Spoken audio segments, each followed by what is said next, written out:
Dans un quartier résidentiel tranquille, un peu à l'écart de l'agitation de New York, se dresse une vieille maison à 2 étages. Sa façade en bois, peinte en blanc, est décolorée à certains endroits, ce qui témoigne des années d'intempéries qu'elle a subies. À la porte d'entrée, une rampe a été installée pour permettre l'accès au fauteuil roulant. Dans cette maison, moi, Julia Brown, je vivais paisiblement avec ma belle-mère Dolly, du moins jusqu'à un jour fatidique. Et ne vous mêlez pas de ce qui ne vous regarde pas. Si tu ne peux pas me remettre l'intégralité de ton salaire, pars. Au moment où ces mots choquants ont quitté la bouche de ma belle-sœur Marlène, mon monde a basculé. Qu'est-ce qui s'est passé? Ma voix était rauque d'étonnement. Marlène a continué d'un air triomphant. Je suis la fille de cette maison et tu n'es qu'une étrangère. Je te laisserai rester si tu me donnes ton salaire tous les mois. Et si tu n'aimes pas ça, pars.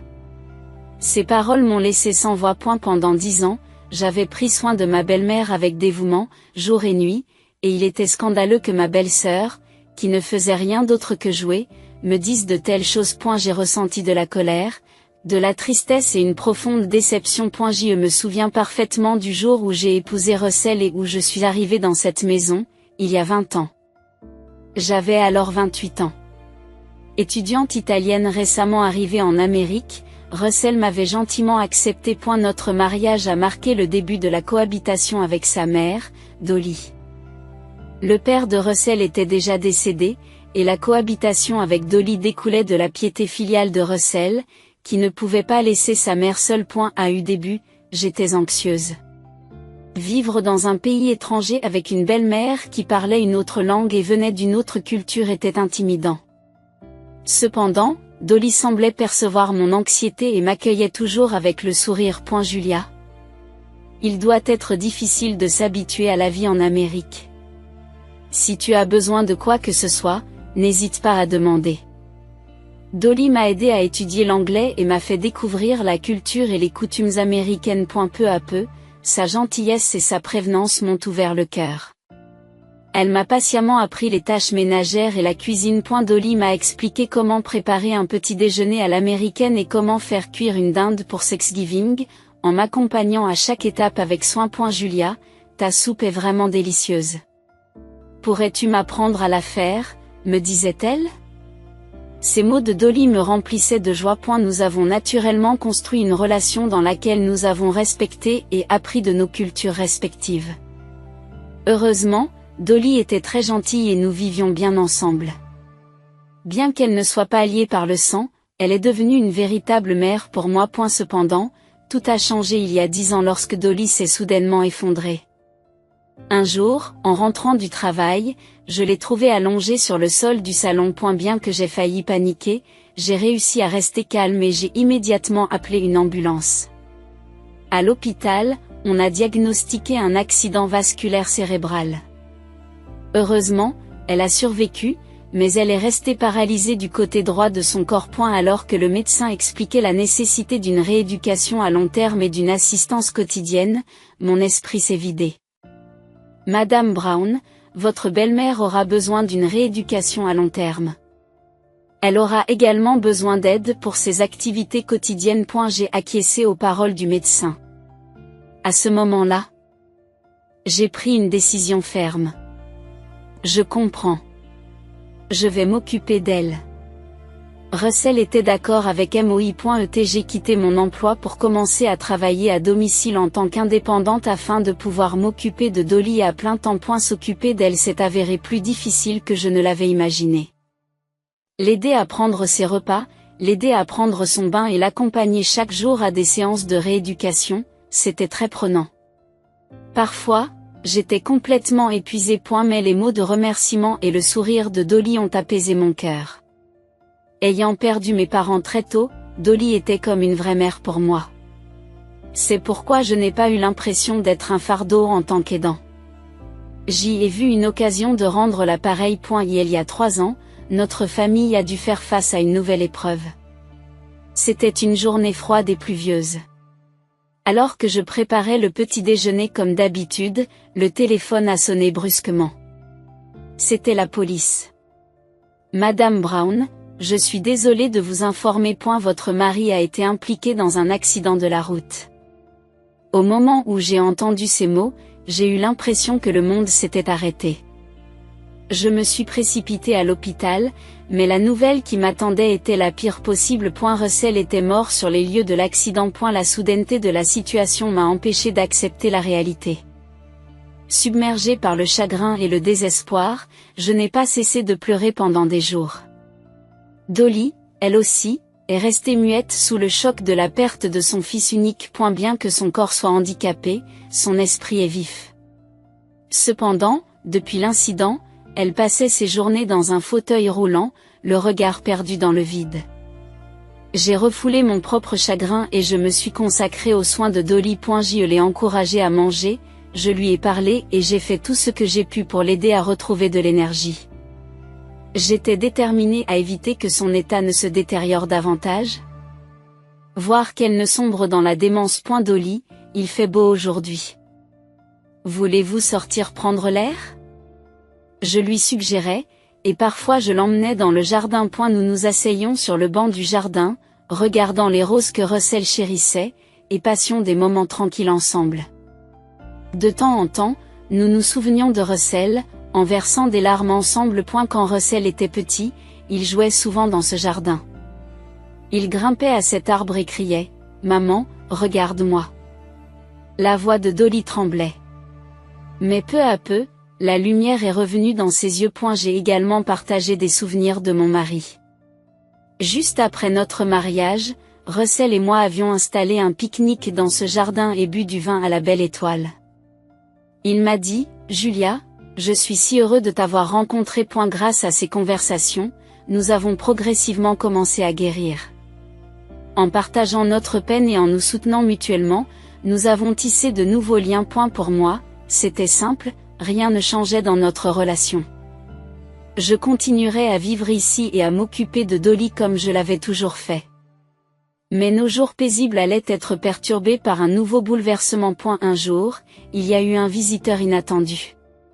On a sonné à la porte et lorsque j'ai ouvert, Marlène était là. C'est la sœur de mon défunt mari et ma belle-sœur. Cela fait longtemps que je ne t'ai pas vue, Julia. Je peux rester un peu ? Il y avait de la force dans la voix de Marlène. J'ai hésité un instant, mais j'ai pensé qu'il n'y avait pas de raison de refuser, puisqu'elle était de la famille. Je l'ai donc invitée à entrer dans la maison. Mais je ne me doutais pas que cette décision allait bouleverser notre vie. Marlène était exactement comme mon mari la décrivait, avec un sourire en coin. Elle est beaucoup plus jeune et a toujours été gâtée. En effet, chaque fois qu'elle revenait pour le Nouvel An ou pour d'autres occasions, elle était très égoïste et se comportait comme une reine. Son égoïsme était insupportable. Non seulement elle ne s'occupait pas des soins, mais elle ne faisait ni la cuisine ni les tâches ménagères, tout en mangeant et en buvant autant qu'elle le souhaitait sans nettoyer. Elle se saoulait, proférant parfois des insultes. Et elle était vain d'espérer un mot de remerciement de sa part. Son comportement habituel dépassait le sens commun. Sachant que j'étais occupée par les soins, elle déposait soudainement son enfant et sortait s'amuser. Lorsqu'elle venait enfin chercher son enfant, elle emportait la nourriture que j'avais préparée sans rien demander. Même s'il s'agissait de la maison de ses parents, je trouvais qu'elle prenait trop de liberté.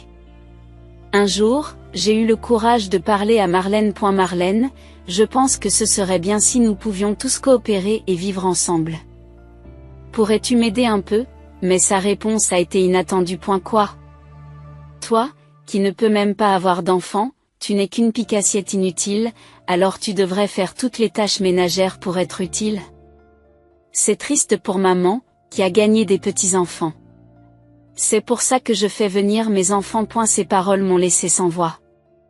Je n'arrivais pas à croire qu'elle puisse me dire des choses aussi cruelles, sachant que j'avais désespérément voulu des enfants, mais que je ne pouvais pas en avoir. C'était incroyable qu'elle soit la fille de cette gentille Dolly. Je me suis rendu compte qu'il était inutile de lui dire quoi que ce soit, et j'ai donc décidé de ne plus lui répondre.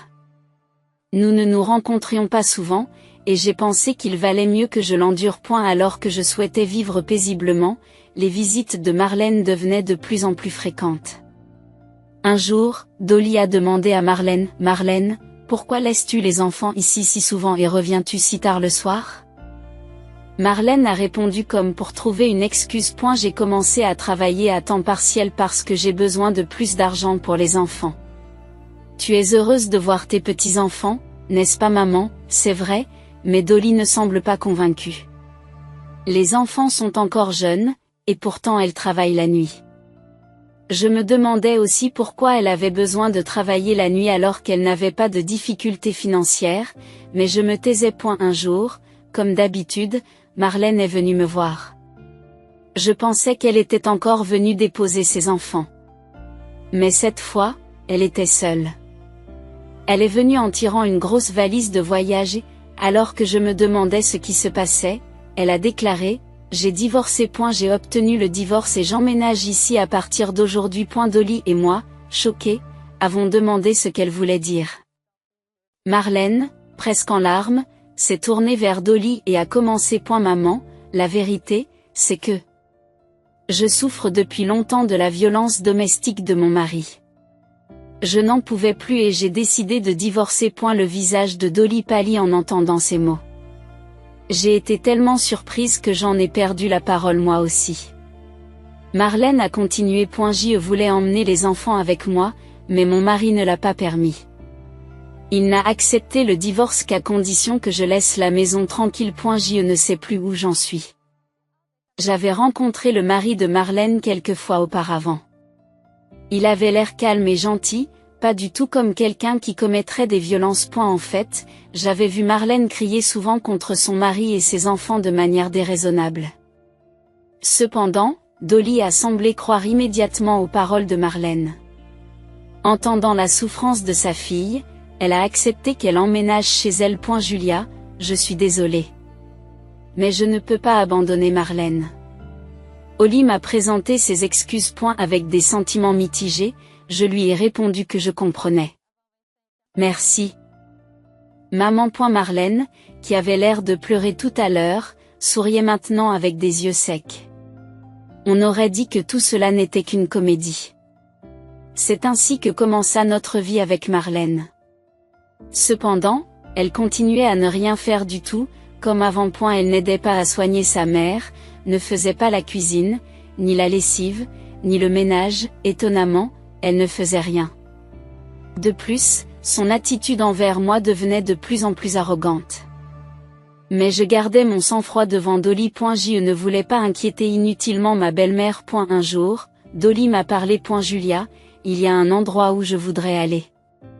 C'est un peu difficile avec le fauteuil roulant, mais tu peux venir avec moi? Oui, bien sûr. Où veux-tu aller?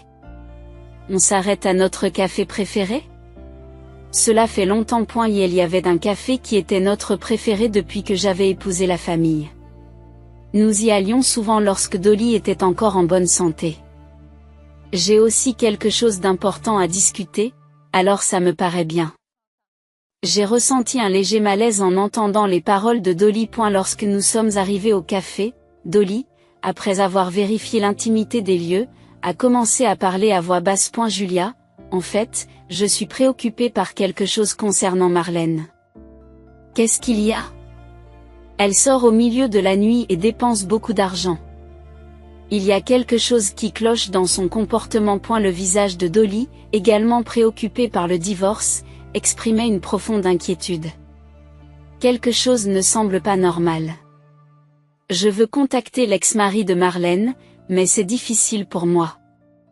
J'ai été surprise par les paroles de ma belle-mère. Dolly n'a pas été complètement convaincue par l'histoire de Marlène.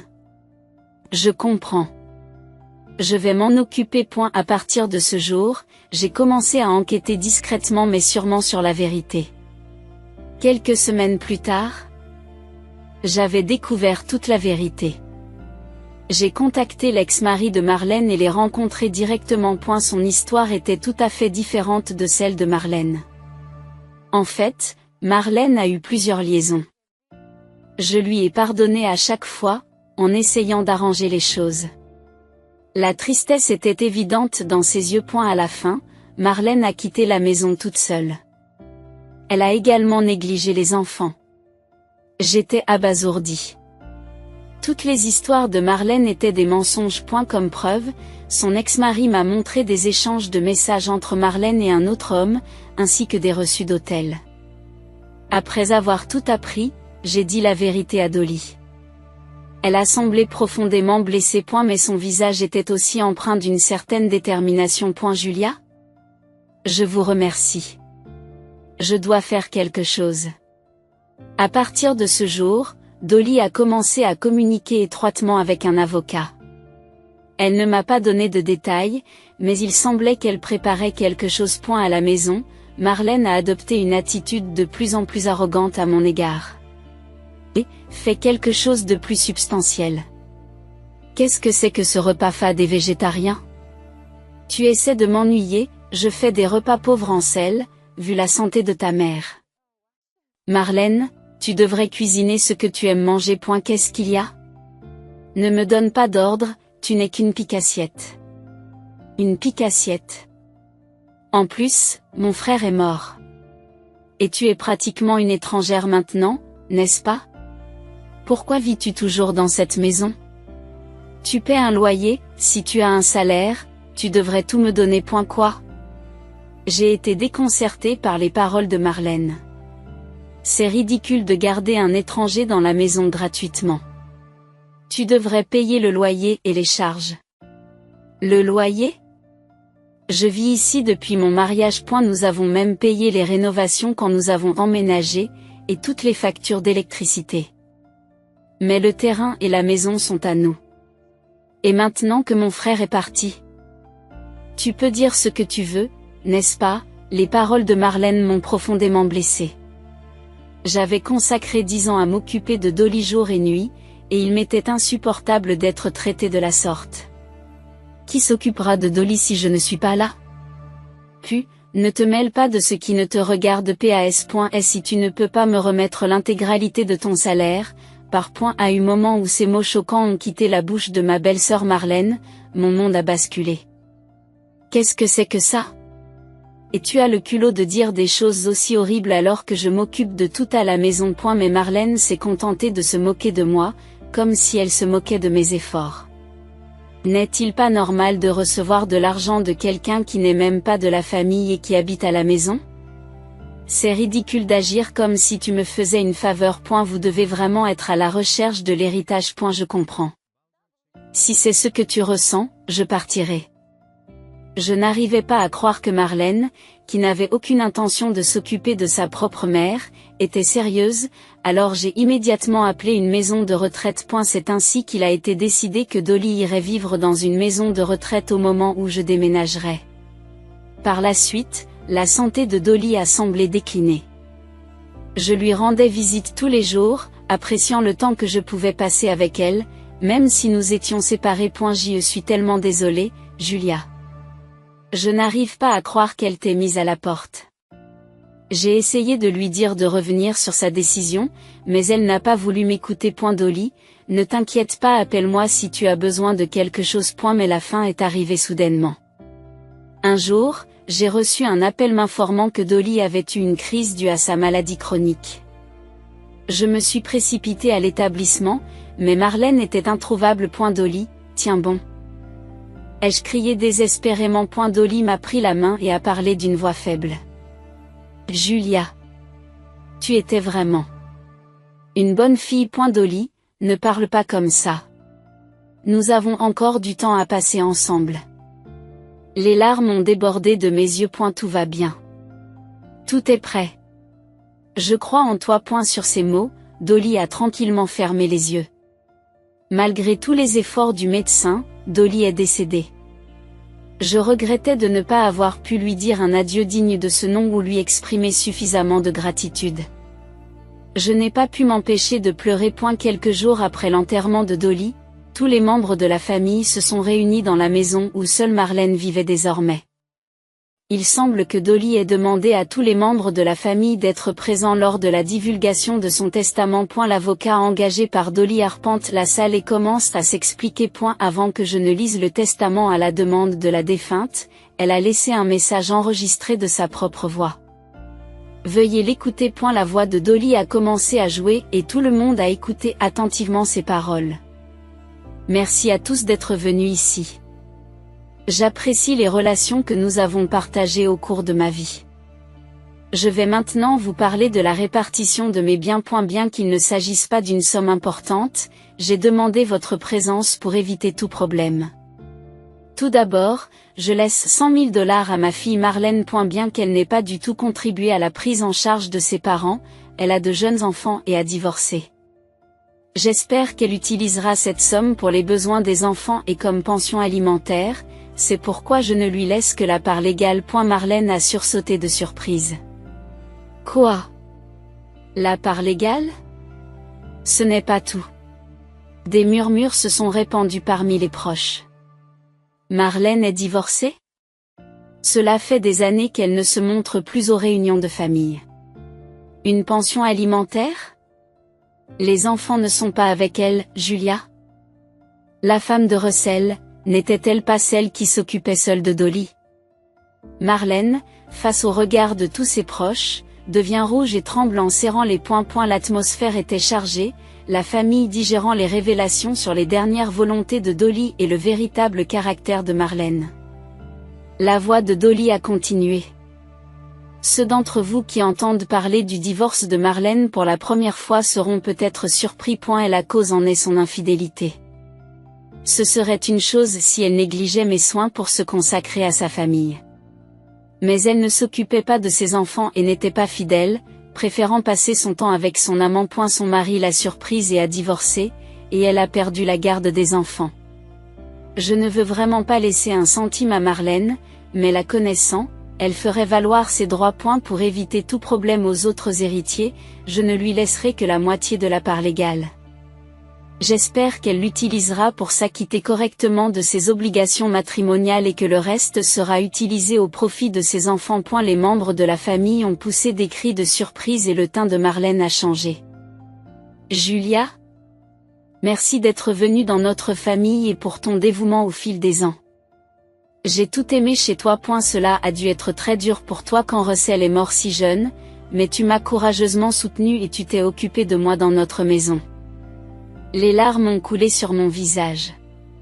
À Julia, je lègue le même montant de 100 000 $, ainsi que notre maison et notre terrain. Tu es libre de vendre ou de louer la maison, mais je serais ravie que tu te souviennes des jours que nous y avons passés ensemble. Dolly. Je viens seulement d'apprendre le contenu du testament. J'ai répondu calmement. De plus, Dolly était au courant de votre divorce. Elle l'a appris directement par votre ex-mari. Le visage de Marlène est devenu pâle. Je poursuis. Votre mari a essayé à plusieurs reprises d'arranger les choses pour le bien des enfants, malgré vos liaisons incessantes. Bien que votre mari au grand cœur n'ait pas eu l'intention de demander une pension alimentaire, Dolly lui a suggéré de le faire. Les membres de la famille ont jeté un coup d'œil dédaigneux à Marlène. Finalement, j'ai dit. Par ailleurs, il semble que vous soyez contrarié par l'héritage que je reçois, mais vous devez savoir que j'ai été légalement adopté par Dolly. Légalement, je suis autant son enfant que toi. Le visage de Marlène est devenu cendreux et elle s'est effondrée sur place. Une pause s'est levée parmi les membres de la famille et s'est dirigée vers moi. Certains étaient en larmes. C'est bon de vous voir récompensé après toutes ces années passées à vous occuper de Dolly. L'un d'eux a dit. Vous sembliez être plus sa vraie fille qu'une simple belle-fille. Un autre a ajouté. Si jamais vous avez besoin d'aide, appelez-nous, quelqu'un d'autre l'a proposé. Je me suis incliné profondément.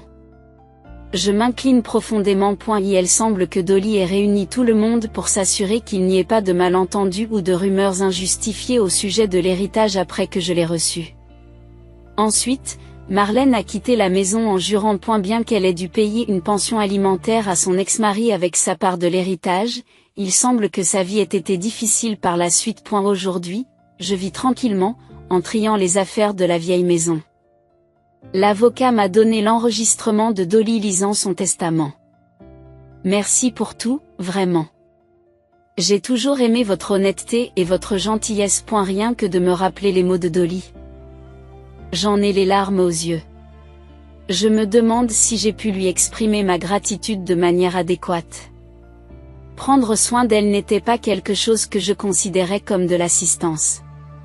C'était tout simplement naturel d'être ensemble tout le temps. Je me demande si elle savait ce que je ressentais. Peut-être que le contenu du testament était sa façon de répondre. Si je continue à pleurer, je crains que mon mari au ciel et Dolly ne s'inquiètent pour moi. Bon, aujourd'hui, je vais aller dans ce café pour la première fois depuis longtemps. Déclarai-je à haute voix. En arrivant au café, une odeur familière m'enveloppa, me rappelant les jours que je passais ici avec Dolly. Bienvenue, me dit une jeune serveuse en souriant. Il n'y en a qu'un aujourd'hui, oui, répondis-je, et sans que je m'y attende, des larmes montèrent à mes yeux. Vous allez bien, demande la serveuse, l'air préoccupé. Je suis désolée, je vais bien. Je venais souvent ici avec ma belle-mère. Elle est décédée maintenant. J'y vois. Ce doit être un endroit plein de souvenirs pour vous et votre belle-mère, dit-elle avec un doux sourire. Oui, mais c'est la première fois que je viens seule. J'y comprends. Mais je suis sûre qu'elle est heureuse que vous soyez venu dans cet endroit spécial, m'a-t-elle rassurée. Ces paroles m'ont encouragée. Je vous remercie. Oui, je suis sûre que vous avez raison, dis-je avec un sourire, en m'installant dans mon siège. En regardant par la fenêtre depuis ma table, je me suis sentie réconfortée par la chaleur du soleil printanier. Une nouvelle saison commençait.